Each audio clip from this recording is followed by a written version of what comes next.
नमस्कार, नीलम फॅशन क्रिएशनमध्ये तुम्हा सर्वांचं खूप खूप स्वागत आहे. आजच्या व्हिडिओमध्ये आपण पफ स्लीव्ह जे आहे याचं स्टिचिंग पाहणार आहे. मागील व्हिडिओमध्ये आपण याचं कटिंग पाहिलं होतं. जर कोणी कटिंग पाहिलं नसेल तर तुम्ही कालचा व्हिडिओ जो आहे तो तुम्ही पाहू शकता.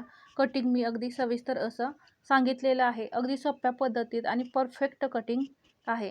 तर इथे मेन फॅब्रिक आणि अस्तर पहा मी कटिंग करून घेतलेलं आहे. अस्तर जे आहे त्याचा खालचा जो भाग आहे तो आपण शिलाईमध्ये घालवतो अर्धा इंच.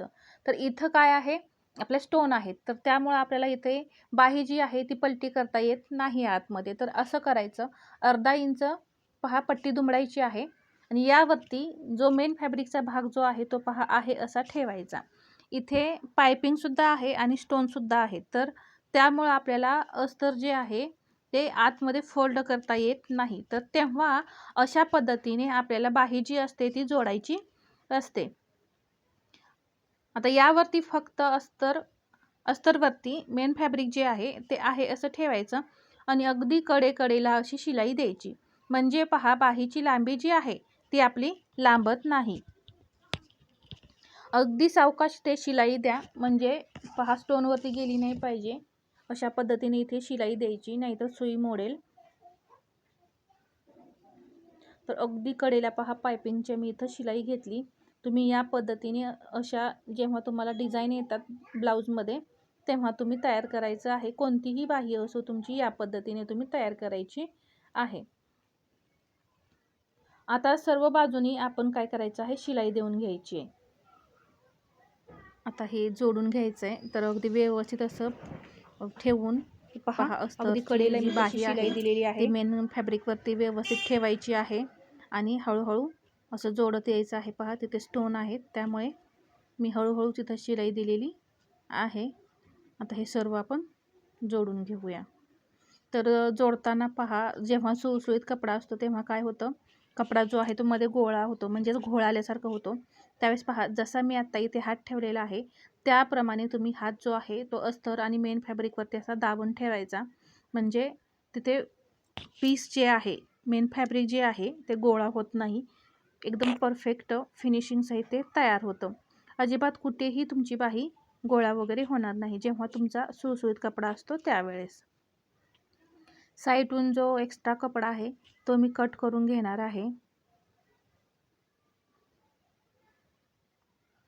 पहा या पद्धतीने.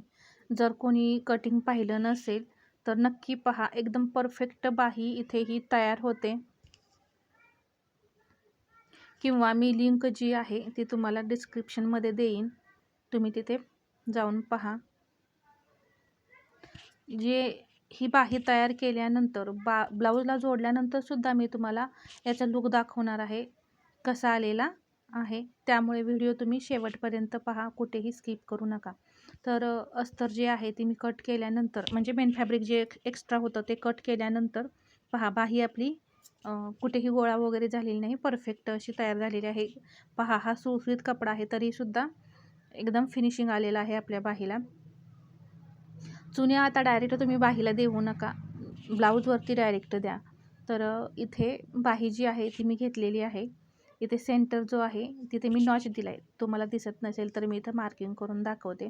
ब्लाऊजचा सेंटर म्हणजे जिथे शोल्डर जोडलेलं आहे ते आणि बाहीचा एकदम परफेक्ट ठेवायचा. आणि आता इथे मार्जिन चुन्या घ्यायला स्टार्ट करायचे. तर एकदम बारीक बारीक अशा इथे चुन्या घेणार आहे, म्हणजे प्लेट्स ज्या आहेत त्या घ्यायच्या, या पद्धतीने जोडायची आहे. आणि ही जी पद्धत जास्त अशा घेऊ नका, दोन दोन अशा घ्या, म्हणजे फिनिशिंग सहित आपल्याला तिथं जोडायचं आहे. जसा आकार आहे आपला बाहीचा कटिंग केलेला तो आकार जो आहे तो ब्लाऊजचा जो मुंडा आहे त्याबरोबर मॅच करत आपण इथं चुन्या घ्यायच्या आहेत. एकदम जास्त चुन्या घेऊ नका. तर सुरुवातीला मी इथं 4 चुन्या घेणार आहे आणि परत आपण बाही चेक करायची आहे की जो राऊंड आहे तो कमी जास्त आहे का. जास्त असेल तर आणखीन एखादी चुनी जी आहे ती टाकायची. तर पहा इथे मला बाही एवढी जास्त आहे तर अजून 2 चुन्या मी इथं एक्स्ट्रा घेणार आहे. छोट्या छोट्याच घ्यायच्या, म्हणजे छान दिसतं आणि पफसुद्धा खूप असा उभारून येतो. कोणतीही फुगा बाही कटिंग करा किंवा स्टिचिंग करताना तुम्ही ह्या चुन्या ज्या आहेत पहा त्या छोट्या छोट्या एकदम बारीक बारीक अशाच घ्यायच्या. म्हणजे काय होतं, पफ बाही आहे ती सुंदर दिसते, फिनिशिंगसुद्धा खूप छान दिसतं. मोठ्या मोठ्या बाही चुन्या ज्या आहेत त्या घ्यायच्या नाहीत. तर इथं मी परत ते मोजलं पहा, तर परफेक्ट आलेलं आहे. तर मी आता इथे शिलाई देऊन घेतली. दुसऱ्या बाजूला सुद्धा याच पद्धतीने करायचं असतं. आता इथे जेवढा भाग आपण चुन्या टाकलेल्या आहेत पहा, 5 आलेल्या आहेत टोटल आपल्या. तर तो भाग आहे ना, तो मोजायचा किती इंच आहे. इथं 2.25 इंच भरला आहे. तर दुसऱ्या बाजूला म्हणजे समोरचा जो भाग आहे त्या बाजूला सुद्धा आपण काय करायचं आहे, 2.25 इंच मार्किंग करून घ्यायचं आणि तेवढ्या भागातच चुन्या टाकायच्यात. याने काय होतं, दोन्ही साईडला बरोबर चुन्या तयार होतात, म्हणजे कमी जास्त होत नाहीत. तुमच्या पुढच्या भागाला जास्त, पाठीमागच्या भागाला कमी, किंवा पाठीमागच्या भागाला जास्त, पुढच्या भागाला कमी, असं होणार नाही. तर आधी पुढच्या भागाला पहा, या पद्धतीने जोडत यायची स्लीव्ज. जसा आकार आहे तशी स्लीव्ज जोडत यायची. जिथंपर्यंत आपण मार्किंग केलेलं आहे तिथंपर्यंत सरळ सरळ जोडत यायचं. जोडत आल्यानंतर पहा, इथे जेवढा कपडा एक्स्ट्रा राहतोय तेवढा कपड्याच्या आपल्याला इथं चुन्या घ्यायच्या आहेत. तर मी मार्किंग केलेलं आहे पहा खालच्या साईडला, तर तेच मार्किंग मी वरती सुद्धा आखून घेतलं आणि तिथंपर्यंत शिलाई देते यायचं आणि इथून स्टार्ट करूया चुन्या घ्यायला. मगाशी जशा घेतल्या आपण त्याच पद्धतीने इथं सुद्धा चुन्या घ्यायच्या बारीक बारीक. आणि सर्व कपडा जो आहे तेवढ्या 2.25 इंच आपण अंतर ठेवलेलं आहे, तिथं सर्व कपडा जो आहे तो मॅनेज करायचा आहे. म्हणजे चुन्या सर्व तिथे घ्यायच्या आहेत सगळ्या कपड्याच्या. तर ही पद्धत जी आहे पहा, एकदम परफेक्ट पद्धत आहे.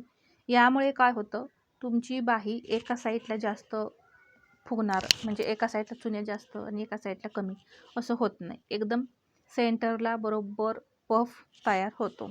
तर एकदा ही ट्रिक एकदा नक्की वापरा आणि या पद्धतीने एकदा बाही स्टिच करून पहा, खूप सुंदर अशी बाही तयार होते. इथं सुद्धा जवळपास 4 ते 5 चुन्या माझ्या तयार झालेल्या आहेत.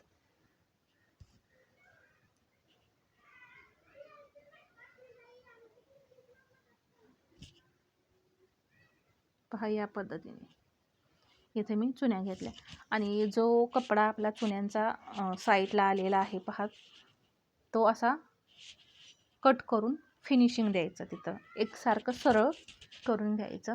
इथं आता डबल शिलाई पूर्ण बाहीला देऊन घ्यायची. तर पहा, किती सोपी पद्धत आहे बाही शिवण्याची. तुम्ही नक्की ट्राय करा आणि मला कमेंटमध्ये सांगायचं आहे, मी शिवलेली जी फुगाबाही आहे ती तुम्हाला कशी वाटली आणि तुम्ही सुद्धा तयार केली असेल या पद्धतीने, तर ती तुमची सुद्धा कशी तयार झालेली आहे. डबल शिलाई देऊन झालेली आहे आणि ते पप तुम्हाला मी दाखवते, किती सुंदर असं आलेलं आहे पहा, किती छान असं उभा राहिलेला आहे. या पद्धतीने तुमच्यासुद्धा बाहीचा पप जो आहे तो उभा राहिला पाहिजे.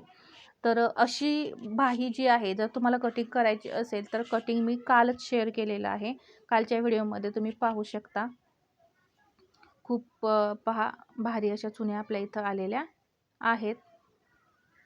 आता ब्लाऊज जे आहे ते पूर्ण झाल्यानंतर मी तुम्हाला याचं लुक दाखवते ब्लाऊजचा. कटोरी ब्लाऊज आहे पहा, तर इथं मी हा 30 साईजचा कटोरी ब्लाऊज जो आहे तो कंप्लीट केलेला आहे आणि त्या ब्लाऊजला या पद्धतीने आपल्याला फुगाबाही करायची होती. तर दोन्ही साईडला मी पहा अशी फुगाबाही जी आहे ती तयार करून घेतलेली आहे. तर तुम्हाला